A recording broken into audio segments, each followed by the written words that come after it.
Тэгэхээр бурхан багшаа хамгийн чухал одоо нийт төрлөختний тухайд дайлдсан одоо 3 зүйл гэсэн.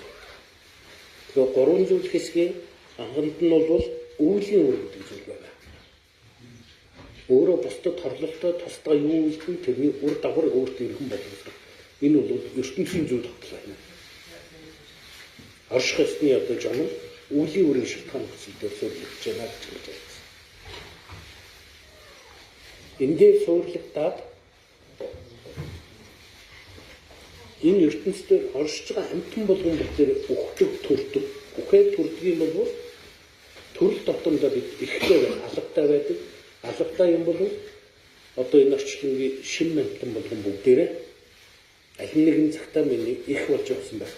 Алгатай байна. Алгатай юм бол бид ачин хариулах үүрэгтэй байдаг гэж байна.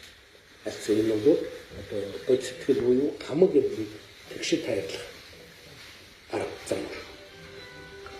Гурав дахь нь болохоор ертөнцийн зөв тогтлын орших шин чанар нь өөрөө хоосон чанартай байна.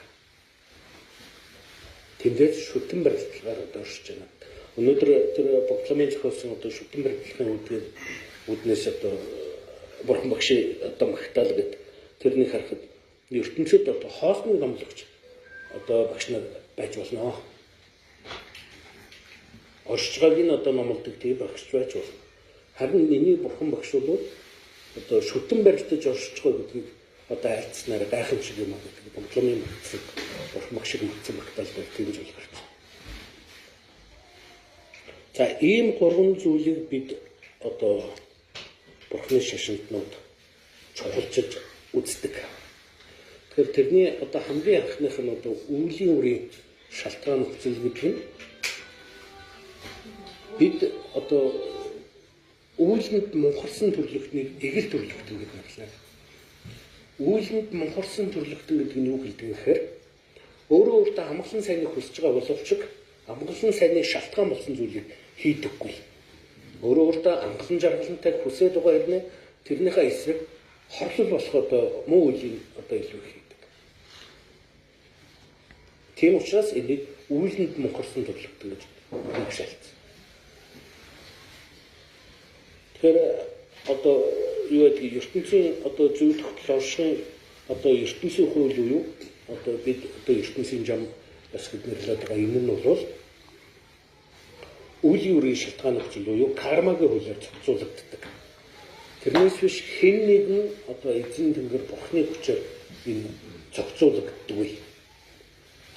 Хэрвээ өөр нэгэн одоо бурхны одоо хүч гэдэг юм уу бурхан тэнгэр одоо энэ үйлүүдийг одоо зохицуулдгаа гэх юм бол энийг бид чирлва яс гэж нэрлэдэг. Чирлва гэдэг нь болохоор одоо гаднаас ирэх чагч яс гэдэг нэрлэдэг. Чи гэдэг нь болохоор гадаад, орлва гэдэг нь болохоор хайгч гэсэн үг. Тэр гаднаас аврал болоод хорлолыг гаднаас айх юм бол энийг бурхны шашинтан гэж нэрлэхгүй. Тэгвэл аврал болоод хорлол хаанаас гардаг гэхээр биднээс өөрөөс гарна. Бид өөр бусдад хорлолтой зүйл юу хийнэ? Тэрний үр дагавар нь бидэнд зовлон болж гарна. Бид бусдад тустай зүйл юу хийнэ? Тэрний үр дагавар нь бидэнд амгалан жаргалан болж гарна.